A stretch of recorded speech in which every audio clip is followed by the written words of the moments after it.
Okay, looks like we're going to be live here shortly. Just doing a little check on the video, making sure we're good to go. It looks like we are. All right, welcome back to Average Angler Life. Yours truly, Glenn. Let me go turn on some lights here. Bear with me. There we go. Got some lights, and let's get some other lights here because, you know, we're going to be talking some fishing, so we need to see what we're talking about. No, by the way, gotta do a little...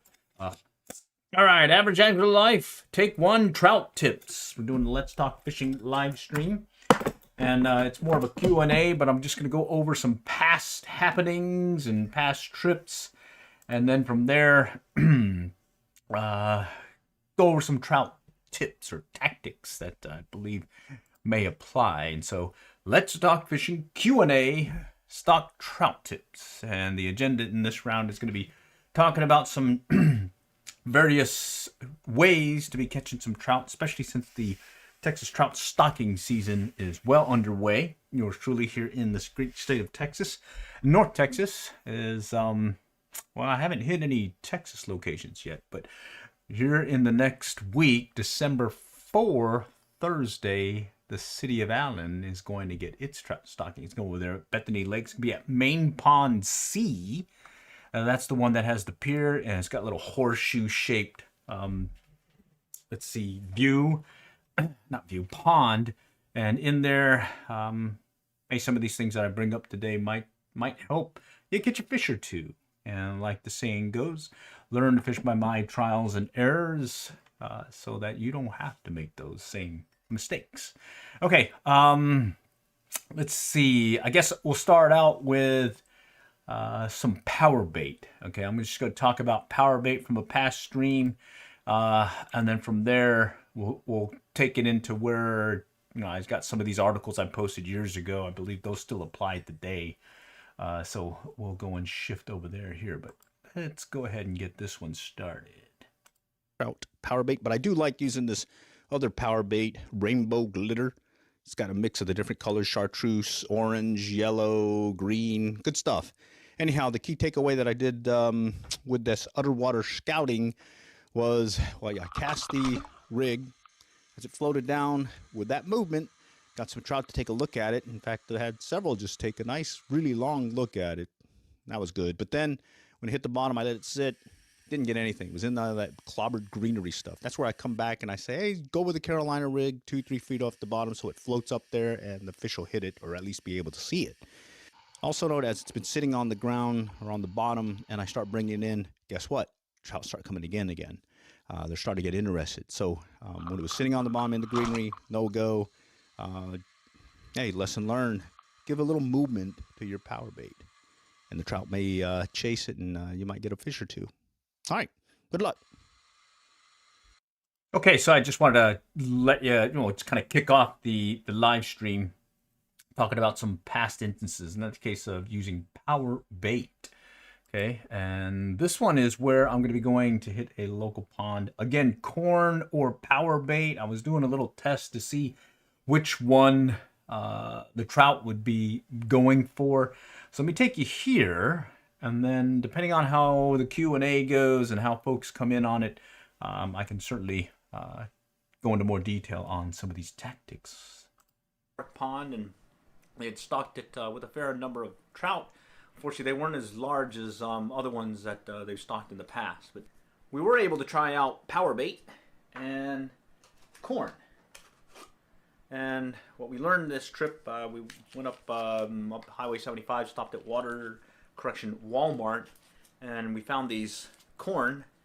Instead of the cans that we normally got, we got these cool little in a plastic container corn, just the right amount for us to limit out with this corn. So we like this. It's a new thing for us. We did use power bait in the trout nuggets, and so we're going to see that, or you're going to see in the video that the trout kind of tended more to the corn instead of the power bait. Well, actually, they went for the corn more than the power bait. But we did get some video of them kind of looking at both and then eventually hitting the corn. Okay, so we hope this video shows what the action's happening down below when the trout are playing around with your bait, in this case, corn or power bait.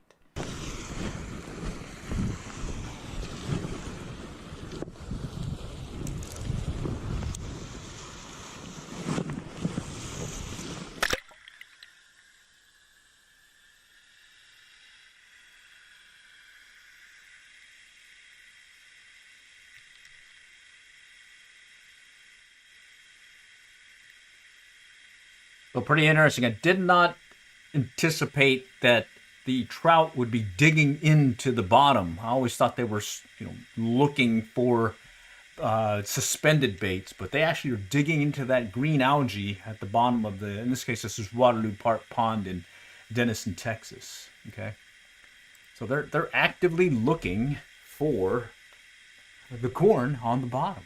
Okay, I always thought I needed to put it under a float, keep them out of the water or out of the bottom, and lo and behold, here they are, just looking away for it. Okay, now here's where I put some power bait, and let's see what they do in the case of power bait. Okay, so it's kind of buried in the greenery, but I can see the trout kind of moving back and forth and coming in the area, as well as here's one taking one here. All right, fish on. Cool beans. All right. Okay. Again, never thought they would go into that green stuff on the bottom. I always thought they wanted something suspended. So this one's coming right in there, and you saw earlier where there were several trout digging into this green stuff on the bottom, looking for the bait in this case. Okay, there's another one coming in, turning away. There's one nipping at it. And just look how quickly they can hit it. All right. And this is a case where they're going for the corn over the power bait. Pretty interesting. All right, so hey, lesson learned. You want to make sure you have corn or power bait. You never know which one they're going to be going for. Okay, look at this. He's digging into the green stuff to get a hold of that corn. Okay. Never thought they'd bottom feed, in other words.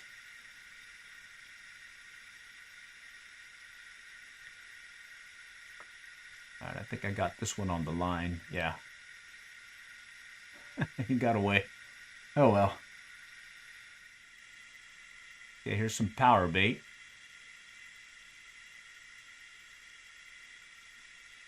And he's still going down below to dig for the corn, skipping the power bait.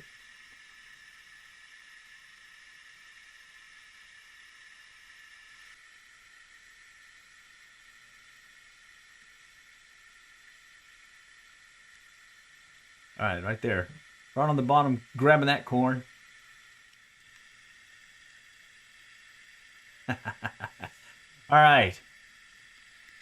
So that was trout fishing corn or power bait. Okay. What did they go for? I would say in this case they were going mainly for the corn over the power bait. Okay. All right. Waterloo Park Pond. That's not going to get its stocking till later on in the season. This upcoming trout stocking sessions this week. I saw the schedule. It looks like Bethany over here in Allen, and I believe there's several places here in the Dallas-Fort Worth area, to include Heritage Park and I think Rudeso Park over there in Flower Mound. And I got some old video of when I hit Heritage Park and Flower Mound several years back, but we'll touch base on that here shortly. Okay. Here is a case where I'm using power worms. And I call it the cranky no Yankee. This is a tactic where, do you set the hook, or do you rip thy lips technique? No, in this case it's just real faster and tighten up on the line and you'll hook up with them. This is in Pottsboro, and I believe they're gonna get their stocking here. Let's see, not this week, but the following week. And you can see this is a fairly large size pond, but it's very accessible, and the trout tend to work the whole pond. There's not really a bad spot to be in when they stock this trout or this pond. Yeah, so let me go ahead and run the video. It's on, so let's see what this does. Okay, so we start out with the salmon egg and power bait and cast it out there and kind of get everything set and let it sit. And well, we let it sit for a good while, and unfortunately didn't get any strikes with either the power bait or the salmon eggs. Camera out further out where we think they are. Got power bait and a salmon egg, and I've got a patch rubber leg on right now, and it looks like they're on top, kind of just subsurface, feeding on something. And hopefully I can get them to hit on this patch rubber leg. Okay, so we tried the patch rubber leg. Now we're going to go with the generic black dry fly midge, because they're feeding just under the surface. All right, they want movement with the black midge. Oh, I forgot the creel. Oh, I got a bag though. Oh yeah, they're little guys. All right, first fish of the day is a little rainbow trout on the black midge, generic black dry fly midge. Okay, and what happened there was I'm fishing, my fishing buddy's fishing with power bait or correction, power worms, and I noticed there's a lot of trout moving about, and they're kind of feeding on something that is hatching, but I can't really see. But I do get a glimpse of what I think is a little black bug-looking thing. So I went ahead and put on this little dry fly, a size 16 or size 18 dry fly, and I cast it out, and sure enough, I was getting these guys on the line. So it certainly behooves you to have some dry flies with you, as well as some other fishing flies. I can talk about them later, but when you're talking about trout stocking tips here, at least for us here in the Great of Texas, I would say, even though you don't fly fish, I'll talk about it later. There is that tactic where you use a bubble fly float or bubble float and fly rig, and I even have an article I posted way back so that you can see how to do that. I think I have some videos of that as well, so keep that in the back pocket. Make sure you have some fishing flies on top of the various lures, to include what we're talking about, these power worm, power bait so far, and some of these fishing flies, because you'll be surprised. Sometimes you may limit out just because you have those fishing flies. All right, that was on the power worm. All right, power worm's working too. All right, let's go and bring this guy in. I get mine when it's moving. I can just watch them chase it in. Oh, really? Yep, there's one right there, chasing it. Sure enough, there is one chasing it. Turns out to be a little bluegill. In fact, I think there were several bluegill kind of checking things out. Just kind of going by, and well, the water's clear enough that we can see. It doesn't look so clear in this video, but luckily from where our vantage point was on the pier, we definitely could see all the way to the bottom. All right, there's another one on the power worm. Power worms today, power worms. We're gonna go switch to a power worm and see what that does. They stop for a little bit, and then slowly reel it, and stop for a little bit. That's it. So You have any more power worms? yeah, That color? Yeah. same bag. All right. And you're wacky rigging it? So with the power worm, we're going to replace the salmon egg with the power worm. We'll leave the power bait on there. We're using treble hook since we've already got it all rigged up and whatnot, and we'll kind of wacky rig it like our fishing partner indicated. And we'll cast it out there, and with the suggestion of kind of move it in a little bit, and hopefully we'll get some bites. But you can see here shortly where there's something coming into view here. We'll check back on it later. Okay, I got a bubble fly rig on this one with a dry fly.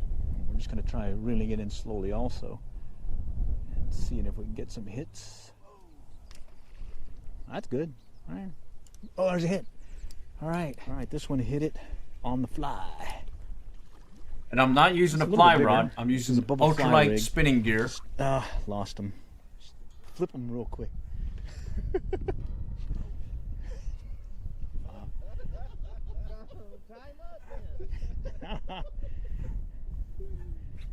So what everyone's laughing about is when he lifted up, he ends up flipping the fish up and over the railing, and now he's got him basically tied to the railing.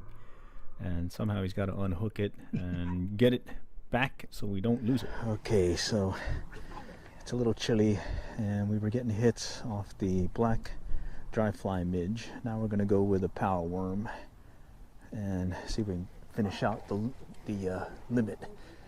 Our partner's already limited out using power worms, so let's see what happens. There's another hit. Ah.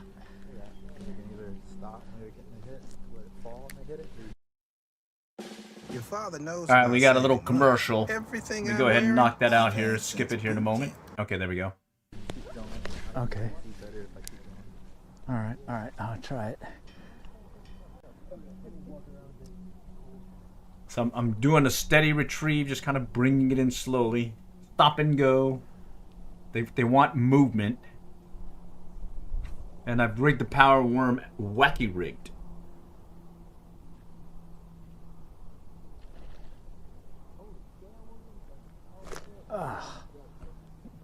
Yep, you can see that rod tip kind of shake a little bit. That means he was taking. I just missed the strike. Hitting it. So I'm casting out the rig, letting it sink to the bottom, giving it a little counter to, and then after it hit the bottom, kind of doing one of these stop and go retrieves and just feeling for the bite.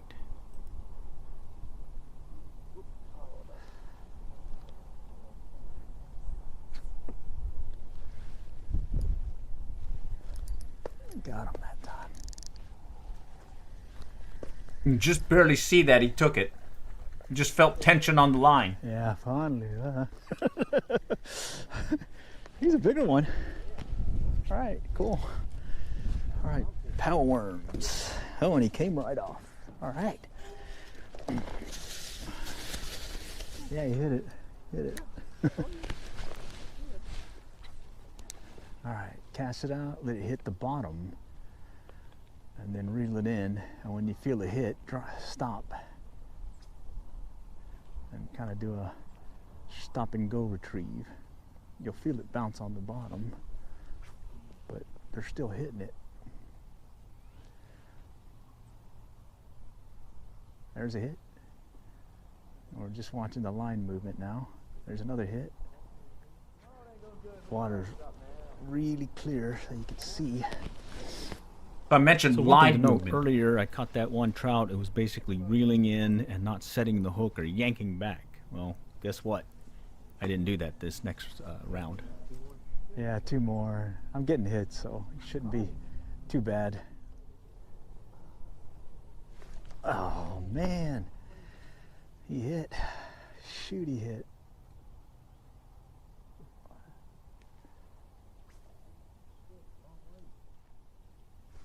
Gotcha. Oh. Holy cow. God. Man. I have to teach you a lesson now.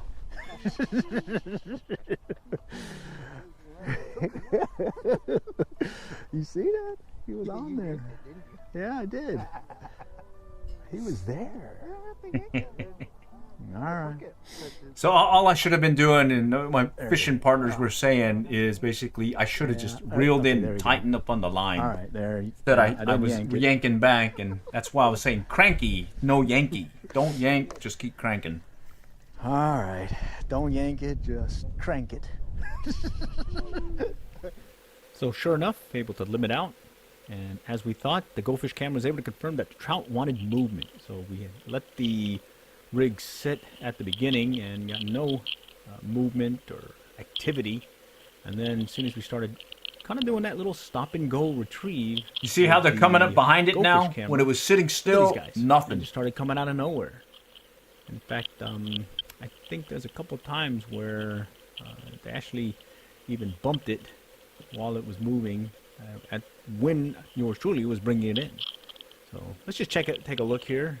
Shortly you'll see another recast, and you'll definitely see some action with the trout hitting. This one our power turned bait away. He was and chasing it and turned away. power worm dual rig. We kind of did this because we wanted to just kind of play with it and see which one the trout would tend to. And well, from this video, you're going to see that, well, it looks like they liked either one. And what was interesting was we're using these really small treble hooks, and they're not hooking themselves. They're pretty much mouthing it and almost even swallowing it in some cases and not getting hooked. So it's pretty amazing that they're able to do this. In fact, watch this one here shortly. We'll even slow down the video. Gonna eat it. And it looks like he almost ate the whole thing and swallowed it, but then he spits it out. So let's just slow it down. I thought I had him. The hook's in his mouth, and he's now the whole thing's in his mouth, and he still spits it out, and he's gone. So, oh well. Anyways, we'll run the footage, check it out. You can see how these trout are reacting. And in this case, they wanted the power worm. They wanted it moving, and we did see some other folks using super dupers, and yours truly was also using that black dry fly midge, the generic one, and getting some good hits there. But all in all, it looked like power worms moving the rig or the bait, the lure, was the key for these trout at least. So keep that in your back pocket next time you go out and do some trout fishing at some of the local ponds here, especially during this season. And kind of take note that when you see someone casting, maybe even a Carolina rigged setup, to do that slow stop and go retrieve and feel for those bites and get ready to set the hook. Alrighty. Okay, we finished up here at Pottsboro, and what worked for us this round was the power worm. Well, actually, the bubble fly rig with a generic black dry fly midge, got 2 of them. And then probably could have got some more, but then they kind of went under a little. And then the pattern was basically 2 split shot, drop the power worm leading about a foot or so behind it and dragging it slowly on the bottom. And the key words today was cranky, no Yankee. And what do we mean by that? Well, keep reeling. And when you get a hit, keep reeling. Don't set the hook, don't yank back. Just let them set themselves. And at that point, they were hitting. And what was weird is over here at Pottsboro, it's got real clear water, but on top of it, it's got a lot of algae and whatnot on the bottom. And they're not algae, but some green stuff. I think hydrilla maybe. And when you're bouncing the split shot on the bottom, your power worm is still floating on top, and they're still hitting it. And it feels like you're not getting, or you're snagging bottom, but you're actually getting hits. And that's why key words today: cranky, no Yankee. All right, next time we'll catch y'all there, and good luck and good fishing. All right, cool. So that was that trip. Pottsboro, cranky no Yankee, the power worm, power bait. Not so much with the power bait. Power worm, though, that was the killer for my fishing partner and yours truly with 3 of the trout. I did get 2 using a black midge under a bubble fly float. Okay, and we're talking about bubble flies here shortly. I just wanted to get through some of these videos here so that you guys can get an idea or feel for some of the opportunity that's going to be out there this trout stocking season. Okay, Pottsboro, I believe it's getting stocked next week. Okay, and that is Pottsboro, Texas, just north, headed up 75, going to Lake Texoma. Okay. All right, let's see. This is where I'm using super dupers. But before we go there, let's go ahead and talk about power bait. Okay. Here, this is an article. I put it in the chat. Power bait fishing rigs for rainbow trout. How to use power bait. And it talks of some different things to use. This is back when the field team was out there. Now I've kind of repurposed the channel since the team's not getting back together. It's just yours truly, average angler life, and Glenn. And here I'm just talking about power bait, what worked. We did a poll way back, and we had some folks kind of call things out. I personally like using the glitter trout dough bait, garlic scent in rainbow, as well as a pink one. You can get the rainbow one that covers like 3 different colors. You get the pink one, that's not one of the colors. By having that, you cover the spectrum of different colors that the trout may be wanting to take. Okay, but over here you can see chartreuse and rainbow at a 4,600 plus people. Those seem to be taking up over 50% of what folks were using or what was working for them for trout. Okay, some of the rigs for power bait, I show several ways to tie them. Okay, and here there's just a visual of how I tie them. I'll just briefly describe them, but I did put a link in the chat so you can take a look at it and read it when you do get the chance. The main thing is some of the components that you have, fairly easy to obtain. You got 3 1/8 ounce bullet weights, 1 3/0 split shot, 1 number 6 split shot, and then 3 beads, 2 small barrel swivels or snap swivels, and then some treble hook size 14 to 20. This is for put and take fishing. We're not doing catch and release. We're actually catching the fish and keeping them. It is a trout stocking season. Texas, there's no holdovers here. It's going to get brutal hot later as the season ends and we go into our normal pattern, spring, summer, etc. It'll get hot and these guys aren't going to make it. Other components, 4-pound fishing line. I do like Stren Mono. I've tried fluorocarbon, had some success there, but the problem I had was I kind of get a lot of brittleness with it when I kept them overnight in freezing temperatures, and I've since shifted back to, well, you can get these fairly easily at various places, Walmart, Amazon, etc. It's readily available. 4-pound Stren Mono lasts you a while. Oh, by the way, I still use this as my tippet as well. I use 8-pound, 6-pound, 4-pound, as well as 2-pound Stren Mono as my tippet for fly fishing. Don't need to buy that high dollar stuff. I've got a lifetime supply basically when I get one of these big feeder spools or whatever. All right. From a fishing line standpoint, just to ease of illustration, I'm walking through the different trout fishing rigs. The first one is pretty straightforward. All it is a treble hook.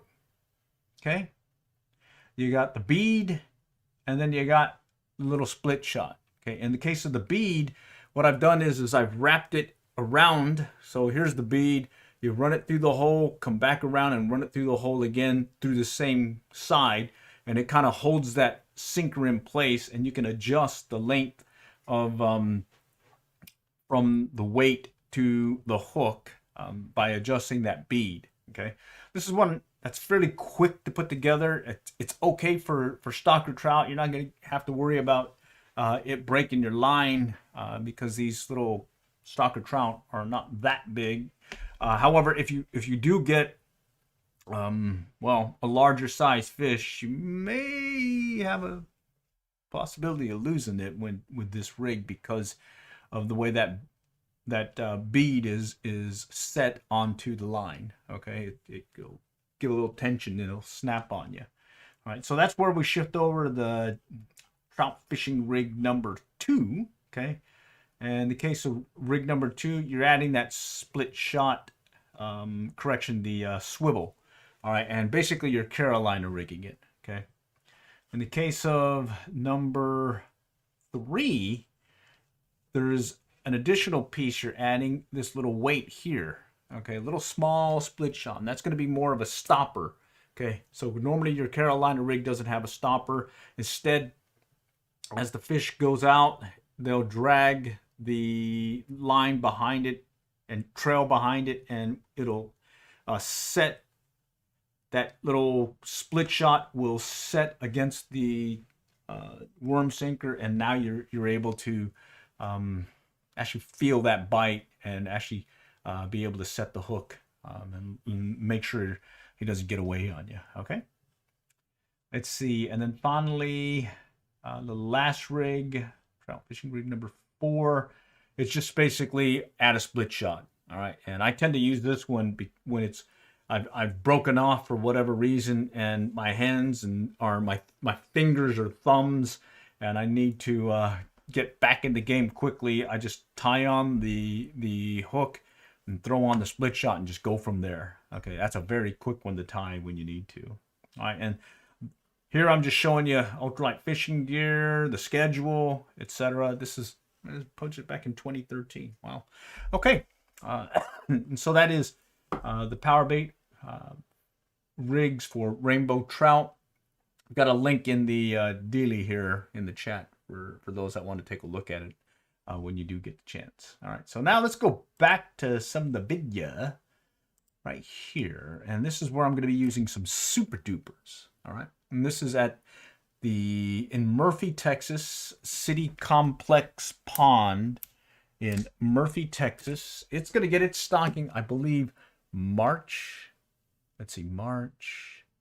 I think March of next year, maybe late February. Okay. All right, so let me go ahead and run that one. Trout fishing, starting out with an inline spinner in this BFS, Bait Finesse style gear. Ultralight bait casting. Well, it turns out the inline spinner wasn't what the trout wanted. What they wanted was a copper super duper, the 501 size. able to cast it easily well past mid-pond. And in the retrieve that worked, well, in the past, a slow retrieve. Watch the rod tip bend or at least twitch, set the hook real faster, and you've got yourself a trout on the line. In this case, it'd be the first of 5 to make a limit on this trip. They're not big, but they're still fun to catch. So let's go ahead and cast it out again. Again, aiming for mid-pond. And again, a slow retrieve. Slow retrieve. Watching for that rod tip, waiting for that feel. Get that little tip right there. Got him. Bring him right in. Nice stuff.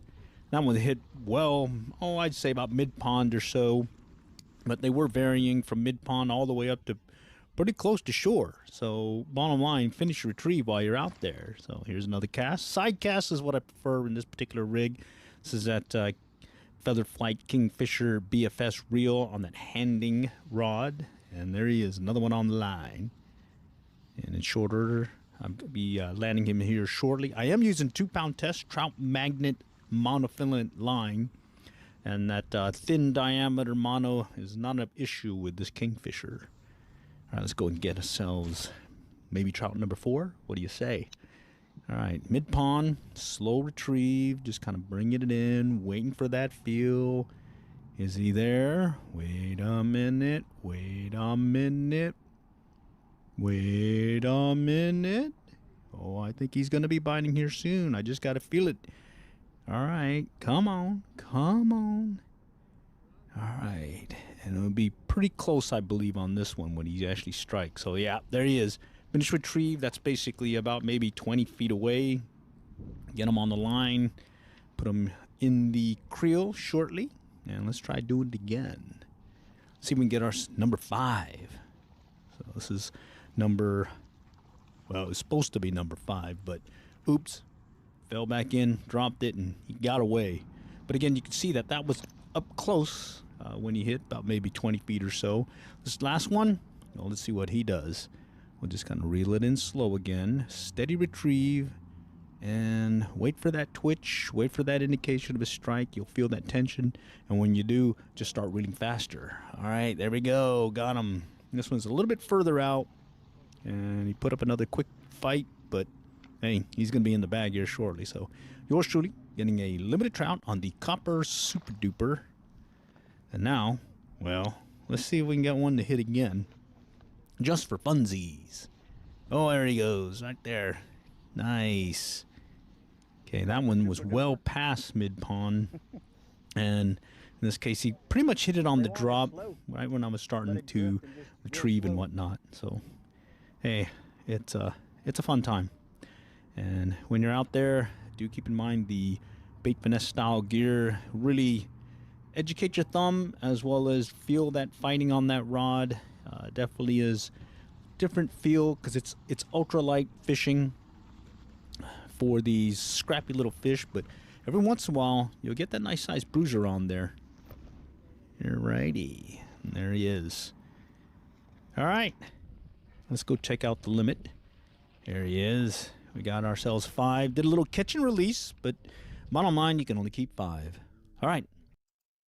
All right, cool beans. That was pretty fun, wasn't it? Little trout fishing.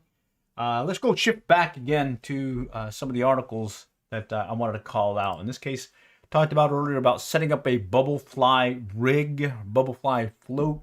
This is where I was fishing Pottsboro earlier in that earlier video, and I'm showing where I'm catching them on this little black midge. And how am I casting with this spinning gear? I'm using a bubble fly float. What's it take to do this? You need a bubble. Okay, when I say bubble, there are various bubbles you can use. I've got a video here that talks of it. You can look at it on the channel. But there's basically 3 bubbles, these plastic floats that don't spook the trout. Because I guess we're clear, I don't know for sure how, but bottom line, there's the tough bubble rig, the torpedo float rig, and then the adjust the bubble rig. The tough bubble rig is basically this one you can just a standard what do you call it, bubble right here that has where you push your line through. Excuse me, sorry. And you use some beads to hold it in place. That's a tough bubble rig. torpedo float rig. This is one that has, it's torpedo shaped. It's got these eyelets in there that you secure, okay, onto your line. Here's the fishing rod on one end. Your leader, tippet, your lure, or your fly is on the other end, okay? And then the adjustable bubble is one where you can pass through the line, through the bubble, and by pulling out and twisting, it'll hold fast onto the line, and you can adjust the depth of your fishing fly in this case, okay? One other thing is you can actually add more weight to it by adding a little olive oil or vegetable oil or just straight water, and it'll allow you to cast if you've got some heavier gear instead of maybe some ultralight gear, okay? All right, other variations, whipping.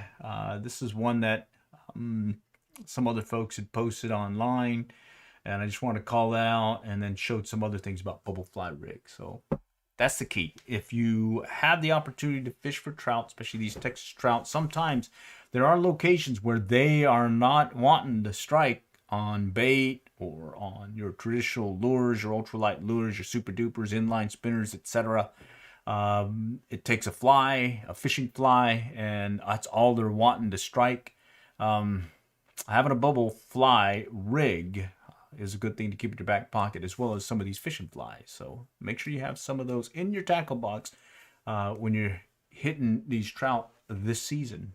All right.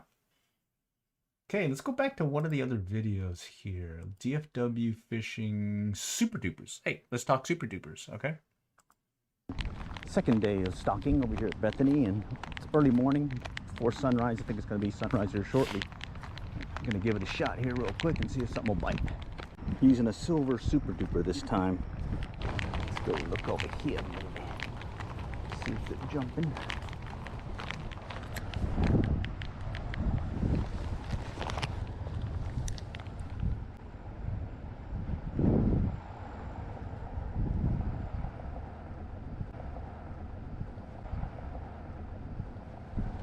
Key at this time is to maintain that steady retrieve. Watch for that V-wake as that trout breaks through and hit the hook set. Alright, old super duper.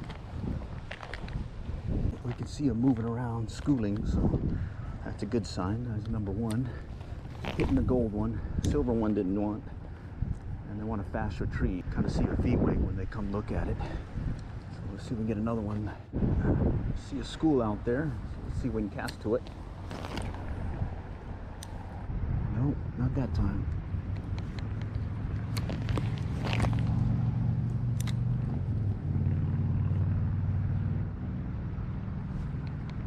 He's hitting it.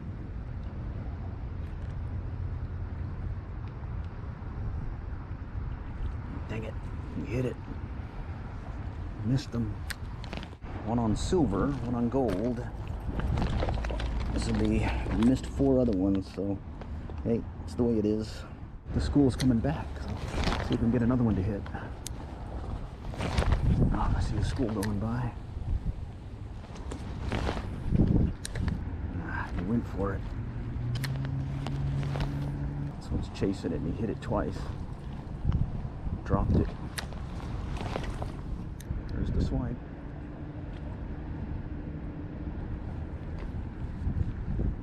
They want movement. They want movement.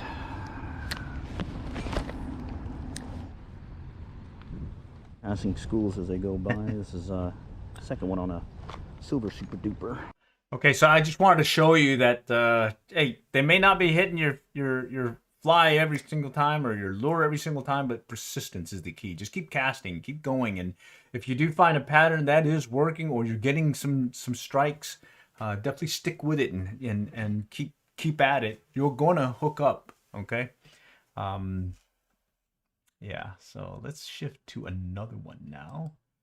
Okay, let's go to tactics. All right, here, let's do another one here. Went to Heritage Park, and I believe they're getting stocked here in the next few. In fact, let's go and do a quick check. I think I've got it right here in the chat here. Copy link address. Let's see if I can get you there from here. Let me go put in a All right. This is where I posted the modified trout stocking schedule. Okay. It's a flip book is what it's called. And I'll just open up the screen. And right here, I'm going to go ahead and blow it up a little bit for you. Okay. So November, December. Okay. Tomorrow, December 1st. It looks like we've got several ponds in Taylor, Brown, Smith, and Johnson County. Grayson County, that's Pottsboro, where I mentioned earlier. It's getting stocked December 2nd. So that's a Tuesday. So heads up, if you're able to make it there Tuesday, go for it. And then, let's see, the one in Allen, Bethany Park Pond C, that's further down here. Sorry.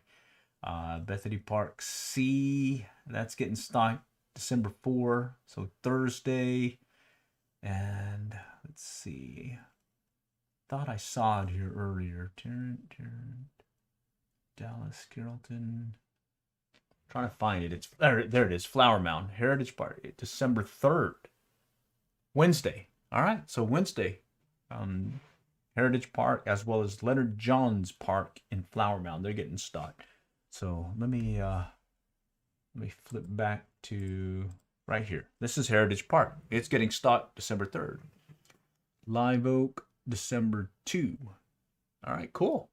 All right, so let me show you Heritage Park. Very small pond. This one had just been opened not too long before this, so it's a fairly new pond. It's very small, though. Plans decided to go to Flower Mound to Heritage Park. I think it was stocked earlier this week. There's the pond. We've been here several times in the past years, and well, let's see what happens. All right, brought the little 3-foot BFS style rod, and then the M rod where I'm going to put the goldfish camera on.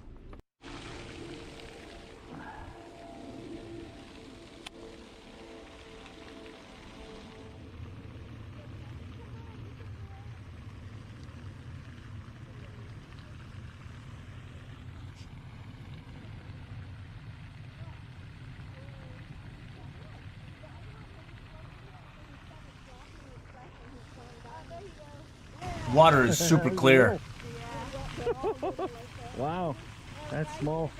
Dropped they did their first drop a couple weeks ago. They were all Wow, kind of small this time. this is like a little sardine. Fish of the day, it's a small guy.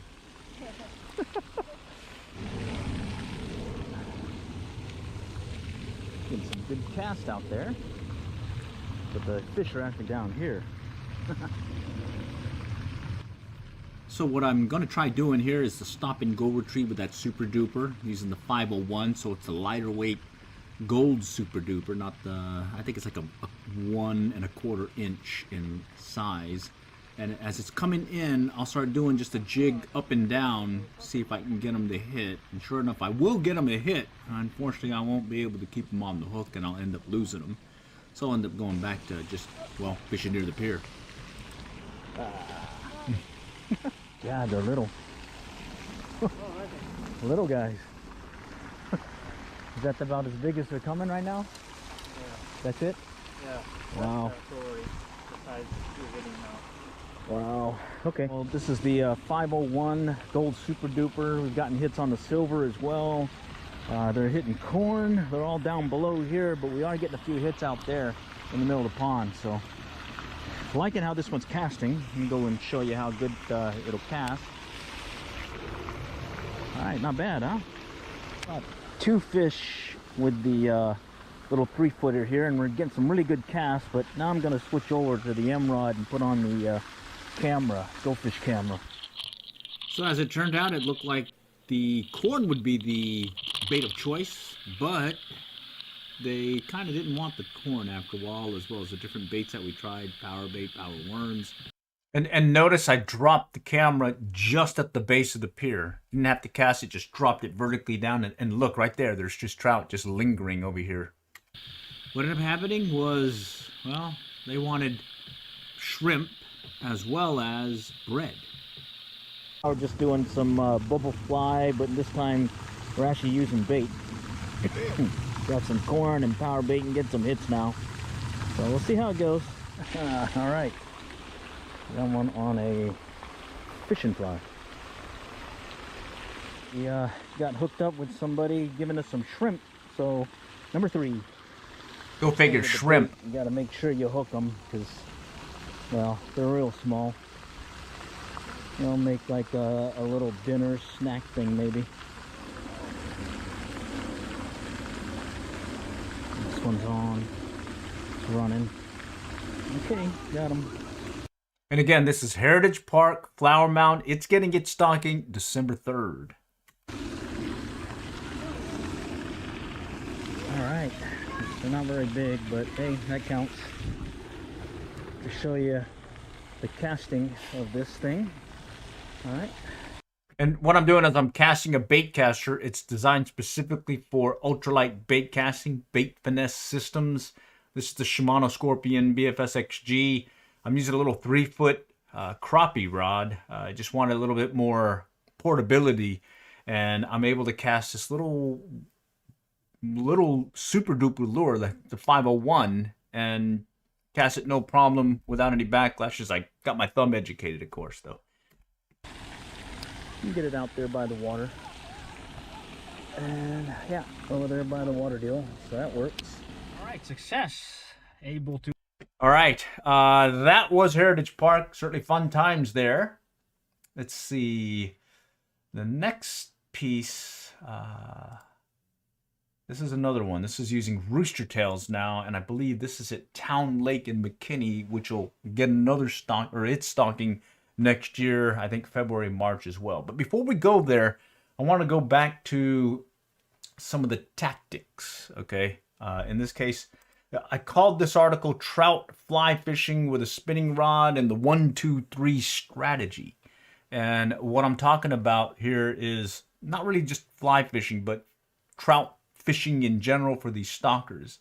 And what I'm talking about here is a setup for trout, rods and reels, the tackle, the rigs, and the setups, and some key things to call out. So if you want to kind of get some pointers as to how to prep for the trout stocking season and get ready to do some fishing, this is a real good one to go to. Okay, and I have it in the chat for you to take a look at. There's some baits, there's some grocery store baits, some power baits, some naturals, lures, fishing flies, as well as the pattern. And when I say the pattern, I'm not talking just looking at the fish's reaction or the pattern that the fish is going to do. I'm also talking about look at your surroundings. So in here, this section here, I'll just walk through it. Finally, let's go fishing, or better stated, let's find the pattern. You may go, you have the proper gear, you got the right lures, but it's not a guarantee you're going to catch the trout. And so why? Because you need to find the pattern. And when I say the pattern, it could be where, what, and how the trout are feeding. So where's the location the trout are holding? All right, so you want to ask yourself, where are they? Are they tending to a specific area of the pond? Are they actively feeding the upper part of the water, or are they holding deeper? Okay, and then what are they eating? Is there a hatch in progress? That's a big telltale in some places I fished. In the evening bite, all these little bugs are kind of just jumping everywhere, and next thing you know, these fish or trout are just feeding everywhere. So is there a hatch in progress? Are you actively seeing these trout feeding? Are there some risers out there? I know Bethany, after about a week or two after the stocking, all you'll be able to do is catch them on fishing flies because they're feeding on these little midges that are hatching, and they're right in the middle of the pond. It's crazy. It just seems to happen every year. Okay.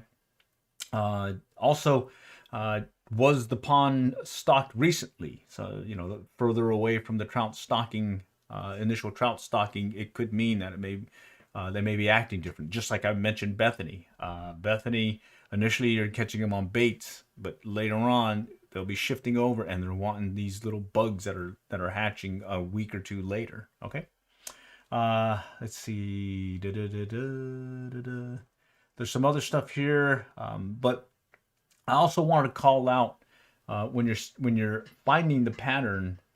Also take a look around you and see if there's some particular folks that are fishing, that are hooking up as well, and kind of, you know, it doesn't hurt to ask the question, hey, what are they biting on? Okay. and then pay attention to maybe some of the presentation that they're doing. So very good article to take a look at. I highly recommend taking a look at it, as well as I've got a video in here, right here, that's embedded into the article that kind of walks you through this strategy as well.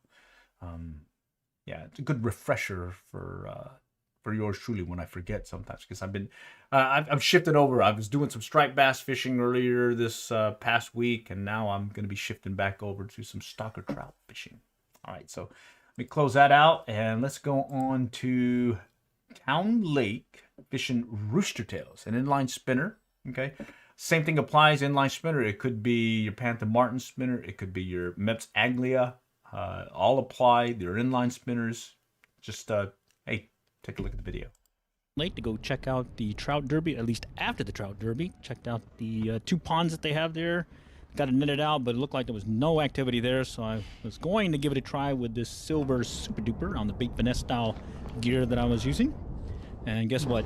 No luck here. So I looked over at the smaller pond over there on the other side of the bridge, and in short order, I was able to catch one using a rooster tail. Alright, I got one on a rooster tail. Things slowed down after that, so I tried doing a bubble fly rig, and well, that didn't work, so I switched over back to another rooster tail. This one had a copper blade, and I was able to catch one. Unfortunately, I didn't get video on that one, but shortly after this, I got trout number 3. Had several misses, but we finally got this one, number 3. So having found a pattern, decided to go ahead and keep trying that rooster tail on a slow retrieve. Sometimes they were even tagging it on the sink. Here we go. I'll just reel it in. There's a hit, and unfortunately, I'm going to lose this guy because I didn't set my drag. I should have been listening to that reel clicker just telling me that, hey, I need to tighten up. Jesus, you got to tighten it up. But soon after, I go ahead and tighten up on the drag, cast it out there, and in short order, I'll get another. One key thing, look at the rod tip, and you will see that strike. You'll see that telltale, bang, bang, and set the hook. Meaning, don't yank back, just reel faster. The one on the line here. There he right is. There. Did you see it? Here, I'll take it back again. Watch it. Okay, ready? Cast it out there, and in short order, I'll get another one on the line here. Right there. He is. Tug is the drug. Tug is the drug. Alrighty. Okay, we'll do it again. And hopefully we can get that limit that yours truly's aiming for. It's 5 here in the state of Texas. There's the strike. Right there. And he's on again. Watch how that pole tip kind of moved and twitched. Well, that's your indication of a strike. Let's try it again. Slow retrieve. Kind of watching that tip. There's a hit. There it is. There. Right there. And I believe this one's going to be number 5. That is fun. He's also going to be the biggest one. Especially on that ultralight gear. All right, biggest one. All right. Not bad. All right, got him on this rooster tails chartreuse. One firetail, or no, one chartreuse with some black, and then a gold blade, and this one with a copper. Slow retrieve. All right, well, that was the former channel. I've renamed it now. I am the Average Angler Life. The field team has since disbanded. Earlier this year I got the word that from the team that we're not able to get together again, at least online in this format. So I went ahead and repurposed the channel to Average Angler Life. Learn by my trials and errors to fish. In this case, I'm just going over some trout fishing tips. And I certainly am watching the chat here in case you guys have any questions, call outs, definitely do so. I'm just going to go run through some past trips. Trout stocking season is well underway now here in the great state of Texas. And in fact, let's just go back real quick to what's coming up. I see the Garo MX posted Live Oak 12.2. So let's take a look. Live Oak 12.2. Let me go ahead and scan in a little bit. Okay, Live Oak 12.2. Do you guys see it? December, Live Oak. Right. Where's Live Oak? Oh, I see it. Live Oak City, Small Pond, and San Antonio. All right, you're getting 350 December 2nd, so Tuesday. Oh man, good luck out there, San Antonio. See if you guys catch anything. Certainly, ping me in the community post over here on the channel, Average Angler Life. I certainly am interested in what's working for you in a particular location. All right. Canyon tail race, always get the most in Guadalupe. Oh, I love the tail race. I fished that one many a time. In fact, I've got a video where I had fished previously at, I'm not sure if I'm pronouncing it correctly, Waco Springs, Huaco. All right, and that's one of the tail races, or it's further downriver from the tail race, but it's certainly a fun time as well. Here, let me go ahead and run the video. We're using a 4-weight fly rod. This is using a fly rod. I'm using a gold rib hare's ear nymph. This is way back about 11 Steady years action. ago. Did slow down for about an hour or so. Other than that, it was fairly steady. Ended up catching 4 on a Prince nymph and 1 on a Guadalupe Anna. And also had some fun doing some catch and release.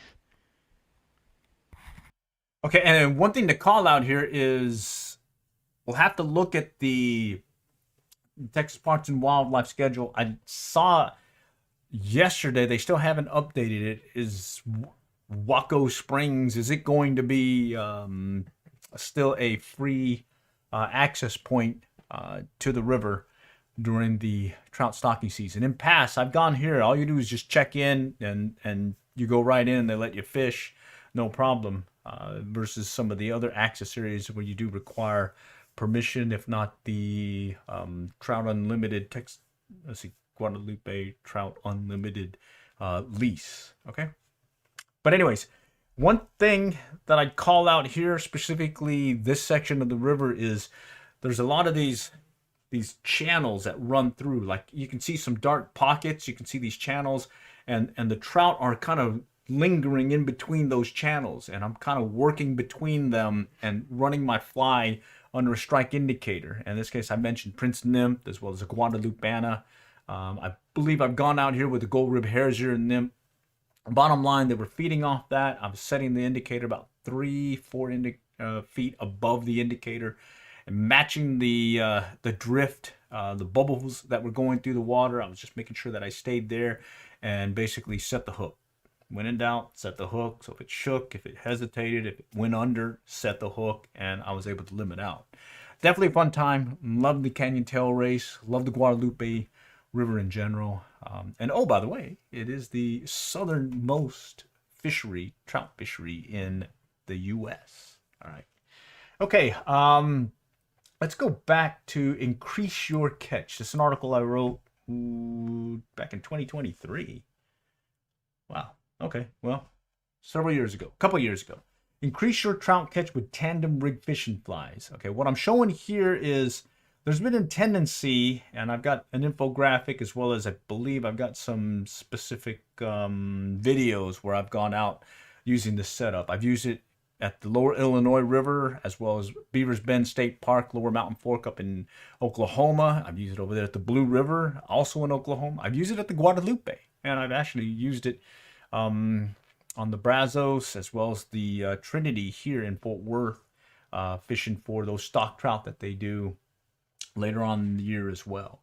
Okay, in this case, the tandem rig, I'm using a streamer and a nymph, and I'm using about 8 to 12 inch monofilament with an improved clinch knot that's tied into the bend of the lead hook, in this case the streamer, and I'm trailing behind it with the fishing fly. And this video, or correction, this infographic, this visual, you're seeing how the streamer, in this case it looks like a woolly bugger, is trailing ahead of the fly. And what happens is the fish is, in this case the trout, is getting attracted by that large fly, but he's actually wanting to feed on the little emerging nymph. Okay, that's one of the things that I've done. It's one to keep in your back pocket. If you're using a single fly, and next thing you know, bear with me, if you're using a single fly and you have a bunch of looks where the trout is looking at the fly and turning away, try doing a tandem rig. A lot of times that might be just a little bit to get them to finish that strike and go ahead and hit that trailing fly in this case. Okay, so check out that article. I've got it also in the, let's see, let me make sure I've got it in there. I can't tell if I have it in there. Here, I'll just go ahead and put it in there.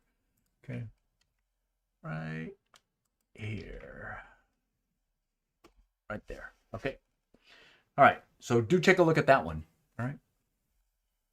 Okay. Now let's go back. Let's see. Where is this?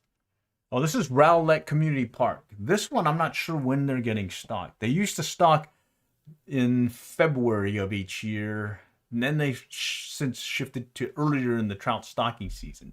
Rowlett is just another community over here in the Dallas-Fort Worth Metroplex, further west, or correction, east of Dallas, and just down the road from me here in the city of Allen. And it's got some pretty good places to fish, so let's go ahead and show you what's happening there. Let's skip that. I think I was just showing. Yeah, let's skip that. Okay. Wish us luck. All right, here we go. Okay, hit it on the drop.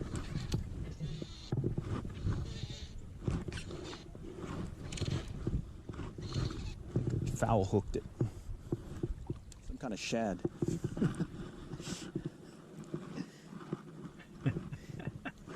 So yeah, you don't just catch trout while you're out That's a there. big shad. We're getting some bites over here by this feeder creek area, so we're gonna see if we can get some hits ourselves. So it's been about an hour and a half before I actually hooked into a trout. I started on one end of the pond, further to my, I guess, this direction, came around it, and then came up to this feeder creek area, and this is where they were tending. Okay. Kind of tapped it lightly. All right, we got one that hit finally. Woo-hoo. First trout of the day is going to be on a olive near deer, cool beans. All right, first one of the day. We had that shad earlier, and then we got this guy.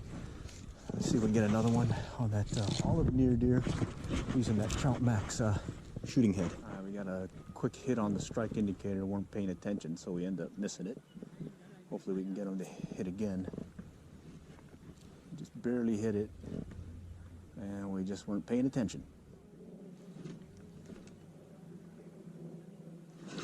All right, got him. That one took it. He took it good. And note the retrieve. Short twitches on the indicator. So it was like 1, 2, pull, Not as big as pause. the other one, but we'll take them. Got him on the near deer. All right, we got two now in the bag. We'll see I'm gonna if do that the same short thing twitch will work again. Short pull, pause. Ooh, a nice one. All right, got a big hit over here on the right. Almost took his line, or took his pole in. Let's see. Oh yeah, I remember this. Oh, that looks like a good one. Putting a good bend in the rod. Oh, wow. It's a carp, it looks like. I don't know, it looks like a catfish. Oh, yeah. All right.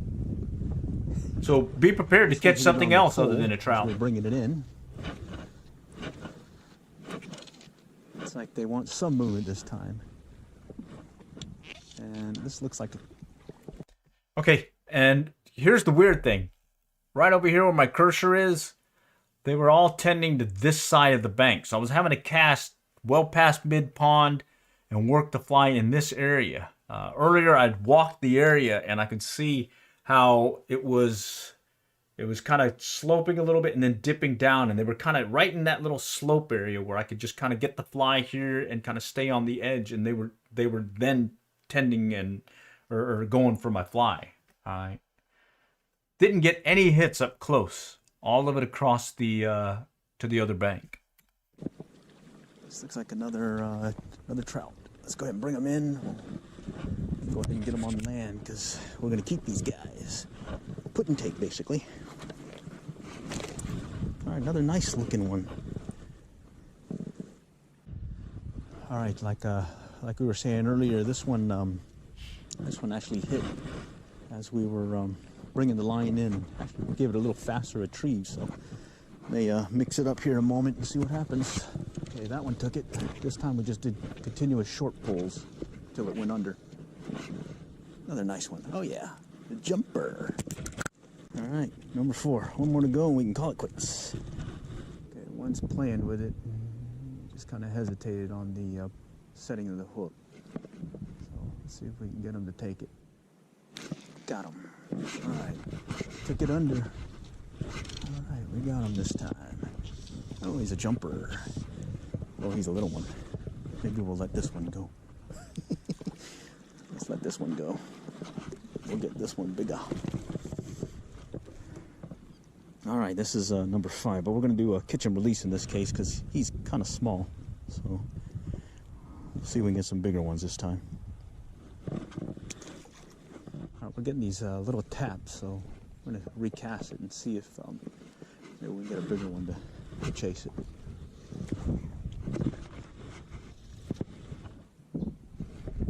All right, it feels better. Okay, oh, wait, it's coming in on us. Let's go ahead and bring him in. Yeah, he feels a little bit better than that other one. Yeah, he's a little bit bigger. All right. All right, cool. Well, let's let this one go. Let's see if we can get number 5 a little bit bigger than that. Okay, we let go 2, hoping to get a bigger one. So let's see if we can get this one. There he goes. All right, there we go. That one's a little bit bigger. He's jumping too, so let's go ahead and bring him in.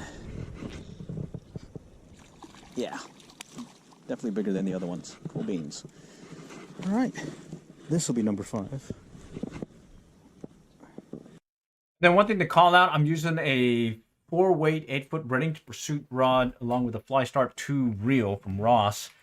And it's one that actually I use a lot. It's one of these ones that it's my backup rod most times. And in this case, I had put on the Rio Trout Max like shooting head. So it gave me a little bit more extra to get that fly across. It's a fairly good cast for that little rod. And luckily with that shooting head, no problem having to do a multiple false cast. I could basically cast without having to do a bunch of false casting, just basically up and back or back and forth, and boom, I was right into the money zone. All right, and it looks like James calls out ties a pattern called the gray nymph, and the pull pause just drives stock trout crazy. I have to agree that pull pause, I call it a short pull, and then pull or couple of short pulls, and then I pause. It's a killer. Definitely want to keep that in your back pocket. Also, like I was saying earlier when I was showing the video about the power worm and the corn, a lot of times, and I met one of the Texas Partridge Wildlife guys who was doing a survey, and he was talking about how they had seen instances where the trout, when you kind of reel that power worm or corn in, sort of kind of drag the bottom with it, the trout start chasing it. He says that happens often, and sure enough, I saw that happen on the underwater video I took when I fished one of the other local ponds, Waterloo Park Pond. Yeah, so that short pull pause piece, definitely in line with just slowly giving it some action and getting him to strike. I think in the other one where I show Pottsboro, where we're catching some trout there, we're using a very similar, just kind of drag the fly, or in this case the power worm, and give some movement to trigger that trout to strike. So if you're not getting any strikes while you're just kind of sitting still and your rig is just kind of fishing, basically still fishing, give it a little twitch or give it a little drag and see if you can elicit one of these trout to strike. All right, let's go on to the next one here. This is Harry Myers Park. Okay, this is one I hadn't fished. I think this is the first time I fished it or the second time I fished it. This is also, I think, in Rockwall, which is just further past Rowlett. It's got 2 ponds. This is a lower pond, and then there's like a little walkway area just off over here to the right here, and then there's another pond, okay? And here I'm fishing, I think I'm fly fishing, and I'm working the this area right here by the water fountain using a strike indicator. I believe I think it's a near deer. Okay. Myers Park in Rockwall. Alrighty, and you can see it's a small pond. There's also another one down that way that also was stocked in.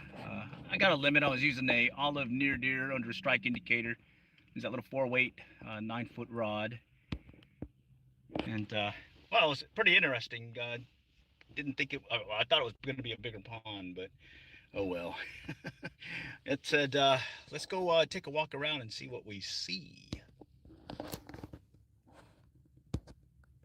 Just flip at the camera. All right.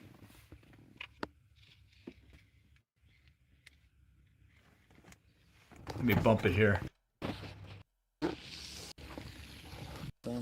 Definitely some fishing to be had here. Let's see. I'm not sure if So you can see it's a small pond. Here, bunch of fish. I was using. Let's kind of peek out this way. So I'm just kind of watching for the pattern, seeing who's catching, and also looking for a spot to try fishing from. Place in Rockwall. Okay, and now I believe I'm going to check out the other pond as well. There. Okay. Let me go and skip us over.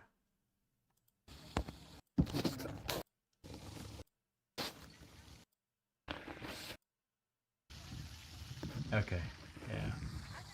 All right, here I was just doing the video. I don't actually have the video where I'm actually kept fishing in this case. I was just kind of scouting the area, but I did fish and end up limited out using a strike indicator. Okay. All right, let's see. There was one other one I wanted to bring up. Let's see if I can find it. COAF field team, and then Texas fresh water fishery. Let's see if I can get us there. There was a couple videos I wanted to show. Oh yeah, here we go. Places to fish revisited. This is several years back, but I'm trying to get us to one you can see. All right, here we go. This is one. What does it mean? Skip this here in a when moment. the hammer Bear with me. slams down. Okay. Okay, it's December 9, Monday. Just doing a recap of 5 years ago. a fishing trip that we took Saturday over to the Texas Freshwater Fisheries Center. And it's going to be a longer video. I think it's like 20 minutes plus. But got some good information as to the place that we fished, as well as some of the patterns that we had to use. Started out with a fast retrieve, adjusted to a stop and go, and then ended up with some short pulls on the line and finding what pattern was, specifically the olive near deer. All right, so do check out the video this round, and hopefully you can get some good information on it. We do mention in there about fishing Texas Freshwater Fisheries Center with the admissions fee and the fishing license not required. Still kind of researching that one, so do check with them for sure if you do need to have a fishing license. I know there's some free fishing days that are available that they host for special events, but we need to research a little bit more, make sure that we're able to fish there with just the admission price, as well as maybe keeping the harvest fee for some of the trout that you'll catch there. They're closed right now, Monday and Tuesday, but we'll reach out to them later and maybe post it in the comments what we find out. All right, so thanks for stopping by. Do stay to the end for the bonus. And oh, by the way, good luck and good fishing. Okay, it's Saturday, December 7th. We're going to go on a road trip to the Texas Freshwater Fisheries Center. Leaving here from the racetrack in Allen. Of course, we got to go have our breakfast of champions of some coffee and an apple fritter. Ooh, apple fritters. All right, so they don't open till 9, so we've got some time to get there. And once you do get there, there's an entrance fee, as well as if you want to keep what you're catching. I think there's some extra you have to pay as well. Other than that, it's catch and release. Barbless hooks, as well as if you're going to use their, or you'll have to use their bait as well, I believe. I think the other thing is once you pay the entrance fee, you don't need a fishing license you get a freebie for that. But we've got our fishing license, so we should be good to go. All right, let's hit the road. All right, we're almost there. It opens at 9 o'clock, so we're timing it so that we arrive just a little bit after they open. And then hopefully we'll be able to catch a trout or two.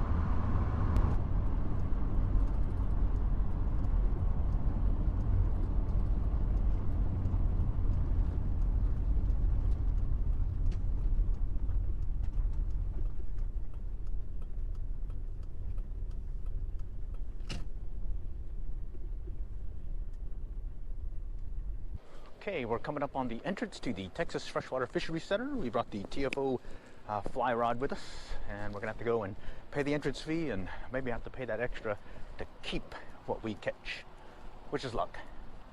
Okay, so we've paid our entrance fee. It comes out to $5 or $5.50.